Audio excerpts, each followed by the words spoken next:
পেশাগত দায়িত্ব পালন করতে গিয়ে ঢাকা বিশ্ববিদ্যালয়ের সাংবাদিক সমিতির নেতৃবৃন্দ সহ বেশ কয়েকজন সদস্য হামলার শিকার হয়েছেন। আমরা যারা সাংবাদিকতা করি দীর্ঘ 17 বছর ধরে আমরা রাজপথে আমাদের অধিকার আদায়ের জন্য আন্দোলন করেছি। আমরা আমাদের পেশাগত দায়িত্ব স্বাধীনভাবে পালন করার জন্য আমাদের দাবিকে তুলে ধরেছি বিগত সরকারের আমলে।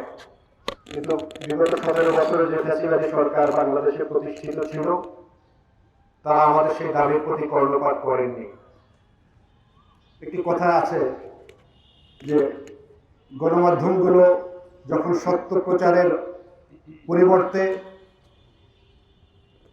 যখন তারা শক্তির প্রচার করে তখন সেই সমাজ সেই রাষ্ট্র ফ্যাসিবাদের দিকে পা বাড়ায়।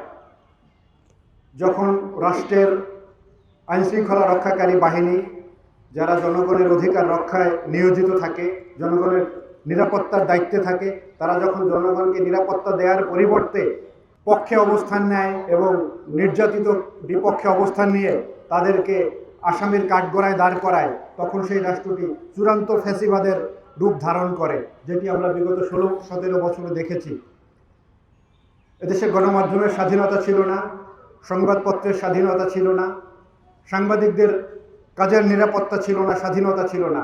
আমরা নতুন বাংলাদেশে চেয়েছিলাম যে আমরা গণমাধ্যম কর্মীরা স্বাধীনভাবে কাজ করব, কিন্তু আমরা কি দেখতে পাচ্ছি? সেই পুরানো রূপে আবার আজকে যারা নতুনভাবে ক্ষমতায় এসছেন তারা সেই পুরানো সেই ফ্যাসিবাদের একটি নতুন ভার্সন হিসাবে নিজেদেরকে আবির্ভূত করতে চাচ্ছেন সমাজে। আমরা অত্যন্ত ঘৃণার সাথে এর নিন্দা জানাচ্ছি।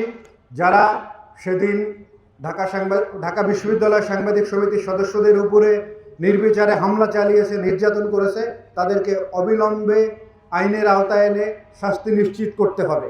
এটি যদি করা না হয় তাহলে আমি মনে করব যে সাংবাদিকদের কাজের পরিবেশ যে বিগত 17 বছরে যেভাবে অধিকার বঞ্চিত হয়েছে, সাংবাদিক সমাজ যেভাবে নির্যাতিত নিষ্পেষিত হয়েছে, আবার সে পথে আবার এই সরকার যদি পা বাড়াতে চায় তাহলে আমরা যে গণতন্ত্রের স্বপ্ন দেখেছিলাম, আমরা যে গণমাধ্যমের স্বাধীনতার স্বপ্ন দেখেছিলাম, সেই স্বপ্নই থেকে যাবে এবং এই সরকার আবার নতুন রূপে ফ্যাসিবাদ রূপে আবির্ভূত হবেন।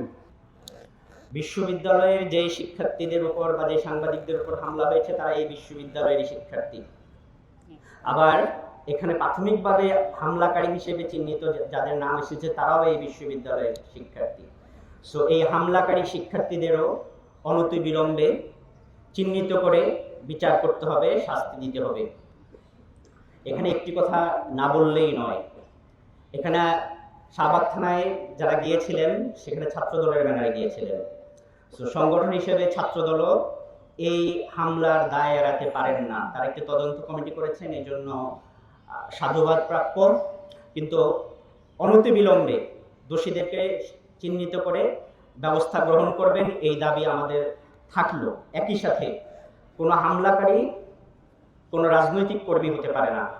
সো রাজনৈতিক ব্যানারে যারা সাংবাদিক এবং শিক্ষার্থীদের উপর হামলা করেছে তাদের কেউ প্রশ্রয় দেবেন না, এই দাবি, এই আহ্বান থাকলো। আজকে যিনি হামলাকারী তিনি ভবিষ্যতের পটেনশিয়াল সন্ত্রাসী। সো ভবিষ্যৎ সন্ত্রাসীদের এই ক্যাম্পাসে এম্পাওয়ার বা শক্তিশালী করবেন না। ছাত্রদল সহ ছাত্র সংগঠনগুলোর প্রতি এই আহ্বান থাকলো। সেই হিসেবে আমরা শাহবাগ থানায় সেদিন সংবাদ সংগ্রহের জন্য যাই, কিন্তু দুঃখজনকভাবে ছাত্রদলের কিছু নেতাকর্মী আমরা পেশাগত দায়িত্ব পালন করে বাধা প্রদান করে, আমাদের তথ্য সংগ্রহে বাধা প্রদান করে এবং আমরা তাৎক্ষণিকভাবে সেটির প্রতিবাদ জানালে আমাদের উপর হামলা করে, যেটি অত্যন্ত দুঃখজনক। এর প্রেক্ষিতে আমরা বিশ্ববিদ্যালয় প্রশাসন এবং আইনশৃঙ্খলা বাহিনীর কাছে আমরা যে দাবি জানিয়েছি, আমি আশা করি তারা অতি দ্রুত সেই দাবিগুলো মেনে নেবে এবং তাদের বিরুদ্ধে ব্যবস্থা গ্রহণ করবে। এবং আমরা যারা সাংবাদিকরা ঢাকা বিশ্ববিদ্যালয় সহ সারা বাংলাদেশে স্বাধীনভাবে কাজ করতে পারে সেই পরিবেশ সরকার নিশ্চিত করবে, এটা আমি বিশ্বাস করি। এই বলে আমি আমার বক্তব্য শেষ করছি।